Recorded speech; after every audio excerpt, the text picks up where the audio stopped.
जय श्री कृष्ण। पुत्रदा एकादशी व्रत का पूजन किस प्रकार करें?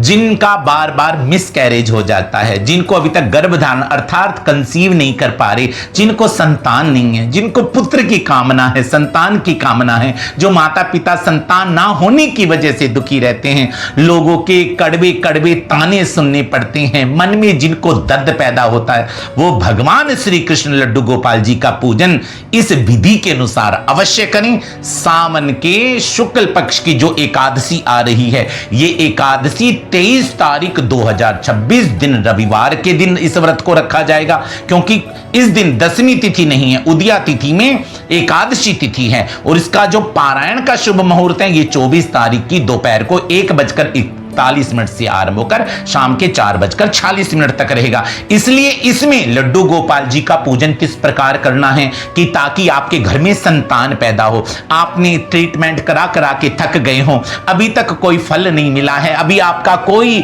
दवाई कोई आपका ट्रीटमेंट सफल नहीं हुआ, तो इस पुत्रदा एकादशी में भगवान श्री कृष्ण यानी कि लड्डू गोपाल जी का पूजन इस विधि के अनुसार करें। यह विधि स्कंद पुराण में स्वयं भगवान विष्णु ने अपने मुख से बताई है। इसलिए जो आप ये वीडियो अभी देखेंगे, इसको इस विधि के अनुसार में अपने लड्डू गोपाल जी का पूजन करेंगे तो देखना 1 साल के अंदर आपके घर में भगवान श्री कृष्ण जैसी संतान पैदा होगी। बुद्धिमान, भाग्यशाली, स्वस्थ संतान, ऐसी संतान जो माता पिता के नाम को रोशन कर देती है, कुल परंपरा को उज्जवल कर देती है। इसलिए इस विधि के अनुसार पूजन करें। स्नान के लिए एक पात्र, गरुड़ घंटी, स्नान के लिए शहद, भोग के लिए खीर, गौ माता का दूध स्नान के लिए, ये शुद्ध जल भगवान के स्नान के लिए, भोग के लिए माखन मिश्री और भगवान का प्रिय फल केला, पीले और लाल पुष्प, रामा तुलसी मंजरियों के सहित पत्तियां, गौ माता के घी का दीपक, दक्षिणावर्ती शंख, भगवान के लिए इत्र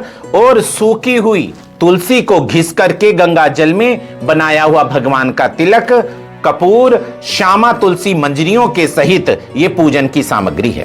पूजन के आरंभ में सबसे पहले अक्षत का आसन दे करके घी का दीपक प्रज्वलित करे। भगवान विष्णु स्कंद पुराण में कहते हैं, जो मेरे सम्मुख घी का दीपक प्रज्वलित कर कर मेरी पूजन करता है वो करोड़ों कल्पों तक स्वर्ग में वास करता है। भगवान विष्णु ने अपनी पूजा की जो महिमा अपने मुख से बताई है, स्कंद पुराण में भगवान विष्णु ने लड्डू गोपाल जी की जो पूजा की महिमा बताई है, किस प्रकार करना है, उसी के अनुसार सबसे पहले पात्र में तुलसी के पत्र विराजमान करें। फिर बड़े प्रेम और बड़े भाव से अपने लड्डू गोपाल जी को उन तुलसी पत्रों के ऊपर विराजमान करें। उसके बाद अनामिका उंगली में इत्र लगाकर अपने लड्डू गोपाल जी को लगाएं। मंत्र इस प्रकार है, ओम नमो नारायणाय। उसके बाद में भगवान विष्णु बताते हैं कि सर्वप्रथम लड्डू गोपाल जी को शुद्ध जल से स्नान कराएं। ओम नमो नारायणाय, ओम नमो नारायणाय। अब भगवान विष्णु कहते हैं, जो मधु के साथ अर्थात शहद के साथ मेरा अभिषेक कराता है वो सीधे स्वर्ग को जाता है, और जब पृथ्वी पर उसका जन्म होता है तो उसको राजा के घर में जन्म की प्राप्ति होती है, अर्थात उसके जीवन में धन धान्य लक्ष्मी की कभी कमी नहीं रहती। इस प्रकार ओम नमो नारायण मंत्र बोलते हुए और जो भी आप वस्तु चढ़ाएं, घंटी अवश्य बजाएं। ओम नमो नारायण, ओम नमो नारायणाय, ओम नमो नारायणाय, ओम नमो नारायणाय। उसके बाद में शुद्ध जल से स्नान कराए। ओम नमो नारायणाय। इसके पश्चात भगवान विष्णु कहते हैं कि जो दूध से मुझे स्नान कराता है, मेरा अभिषेक करता है, वो सीधे स्वर्ग लोक को जाता है और चंद्रमा रुद्र आदि देवताओं से पूजित होता है और मरुदगण उसकी जय जयकार करते हैं। उसके पश्चात शंख में दूध भर करके ओम नमो नारायणाय बोलकर भगवान को स्नान कराएं। ओम नमो नारायणाय, ओम नमो नारायणाय। के पश्चात शुद्ध जल से स्नान कराए। ओम नमो नारायणाय। और फिर एक व्यक्ति शंख बजाए, घंटी बजाते हुए भगवान का अभिषेक करें। ओम नमो नारायणाय, ओम नमो नारायणाय, ओम नमो नारायणाय, ओम नमो नारायणाय। श्री विष्णु भगवान कहते हैं उसके बाद मुझे ओम नमो नारायणाय कहकर मुझे आसन प्रदान करें। उसके बाद भगवान जी को वस्त्र आदि पहनाकर लड्डू गोपाल जी को विराजमान करें। इसके बाद में भगवान लड्डू गोपाल जी को वस्त्र आदि पहना दें। उसके बाद में घंटी का पूजन करें। इसके पश्चात घंटी का पुष्प और अक्षत आदि से पूजन करें। श्री भगवान विष्णु कहते हैं जो मेरे एक एक उपचार में घंटी बजाकर मेरा पूजन करता है उसको 100 चंद्रायण व्रत के फल की प्राप्ति होती है। उपचार अर्थात भगवान को तिलक लगाए, घंटी बजाएं, भगवान को फूल चढ़ाएं, घंटी बजाएं, भगवान को फल चढ़ाएं, घंटी बजाएं, भगवान को स्नान कराएं, घंटी बजाएं, भगवान को दुग्ध का स्नान कराएं तो ओम नमो नारायणाय इस मंत्र को बोले और घंटी अवश्य बजाएं। ऐसा करने से एक एक उपचार की पूजा में 100 चंद्रायण व्रत के फल की प्राप्ति होती है। हम भगवान का पंचोपचार पूजा कर रहे हैं, एक उपचार में 100 चंद्रायण व्रत का फल प्राप्त होता है, तो हम पंचोपचार पूजा कर रहे हैं तो हमको 500 चंद्रायण व्रत के फल की प्राप्ति का फल हमको प्राप्त हो जाएगा। हमने पंच उपचार की पूजा करनी है तो पहला उपचार है लड्डू गोपाल जी को तिलक लगाना। और हमको तिलक किस चीज का लगाना है?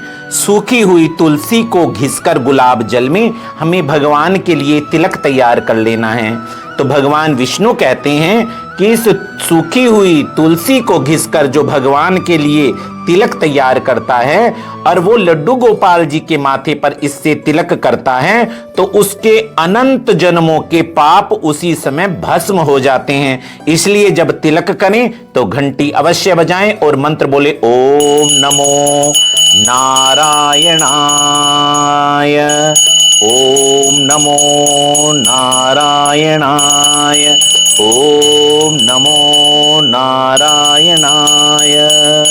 तिलक लगाना हमारा पहले उपचार का पूजन संपन्न हो गया। हम दूसरा उपचार अब भगवान को हम पुष्प चढ़ाएंगे, घंटी बजाएंगे ओम नमो नारायणाय, ओम नमो नारायणाय। अब श्री भगवान विष्णु कहते हैं जो तुलसी की मंजरियों से मेरा पूजन करता है उसको मोक्ष की प्राप्ति होती है और उसकी सभी मनोविलसित कामनाएं, सभी मनोकामनाओं को मैं पूर्ण कर देता हूं।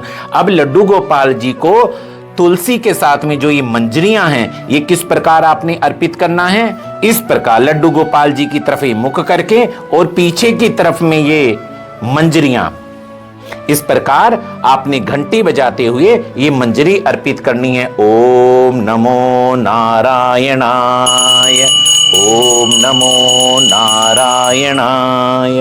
अब भगवान विष्णु कहते हैं कि कौस्तुभ मणि से भी प्रिय मुझे तुलसी मंजरी के साथ प्रिय है, इसलिए कौस्तुभ मणि तब तक गरजती है जब तक मुझे श्यामा तुलसी मंजरी के साथ समर्पित ना कर दें। इसलिए मुझे कौस्तुभ मणि से भी ज्यादा प्रिय ये श्यामा तुलसी की मंजरियां हैं। ओम नमो नारायणाय बोल करके घंटी बजाते हुए भगवान के श्री चरणों में समर्पित करें। और आपको मंजरी किस प्रकार तोड़नी है? पत्तियों के साथ में मंजरियां भी हों और पत्तियां भी हों, इस प्रकार आपने तुलसी जी का चयन करना है। तुलसी मंजरी अर्पित करने के साथ हमारे दूसरे उपचार का पूजन पूर्ण हो जाता है। अब तीसरे उपचार की पूजा करें, घंटी बजाते हुए भगवान को धूप दिखाएं सर्वांग में। ओम नमो नारायणाय, ओम नमो नारायणाय, ओम नमो नारायणाय। भगवान कहते हैं कि जो मेरे दशांग में धूप करता है उसके मन की किसी भी इच्छा को मैं पूर्ण कर देता हूं। स्मरण रहे इच्छा आपकी सात्विक होनी चाहिए, किसी को कष्ट देने वाली नहीं होनी चाहिए। धूप करने से भगवान अपने भक्त की सभी इच्छाओं की पूर्ति कर देते हैं। ओम नमो नारायणाय।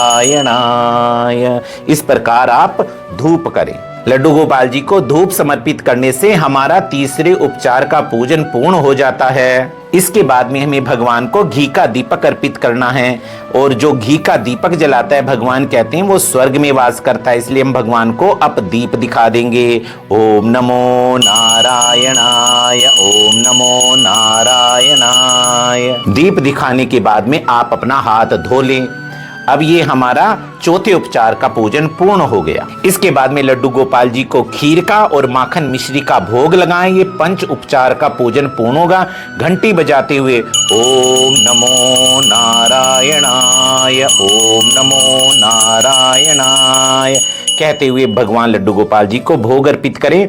और भगवान विष्णु ब्रह्मा जी को कह रहे हैं, ब्रह्मा जी जो इस प्रकार मुझे नैवेद्य अर्पित करता है उसकी सभी मनोकामनाएं पूर्ण होती रहती है, और वो मेरे वैकुंठ में सदा के लिए वास करता है और उसको मोक्ष प्राप्त हो जाता है। उसके बाद में प्रभु को जल अर्पित करें। ओम नमो नारायणाय। ये पंचोपचार, ये पांचवा उपचार यहाँ पर पूर्ण होता है। और फिर उसके बाद में भगवान का प्रिय फल अर्पित कर दे। ओम नमो नारायणाय। भगवान विष्णु कहते हैं, हे ब्रह्मा जी जो कपूर से मेरी आरती करता है वो अंत में मुझको ही प्राप्त हो जाता है, अर्थात मेरा दर्शन पा लेता है और उसको हजारों अश्वमेध यज्ञ करने का फल प्राप्त हो जाता है। नमो नारायणाय, ओम नमो नारायणाय, ओम जय जगदीश हरे। आपको आरती आती है तो आरती कर ले, अन्यथा भगवान के चरणों में 4 बार, कमर में 2 बार, मुख में 1 बार और सर्वांग में 7 बार ओम बनाकर आरती कर ले। ओम नमो भगवते वासुदेवाय। ओम। इस प्रकार आरती करने के बाद में उसका शीतलीकरण करें और भगवान को भी आरती प्रदान करें। उसके बाद में स्वयं भी आरती ग्रहण करें। उसके बाद में जल अपने आसन के नीचे डालें और 3 बार शक्राय नमः, शक्राय नमः, शक्राय नमः कहकर नेत्रों से लगाएं।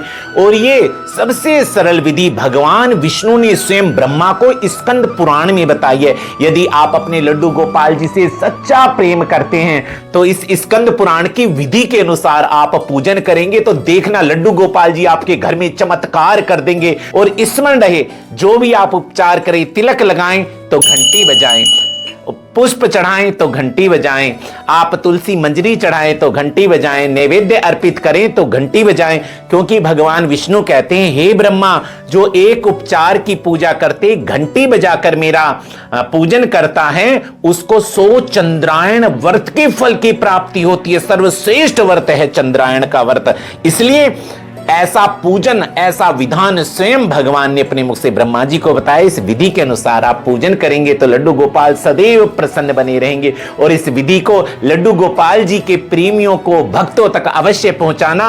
आपके सर के ऊपर बहुत बड़े पुण्य का आशीर्वाद भगवान देंगे। जय श्री कृष्ण।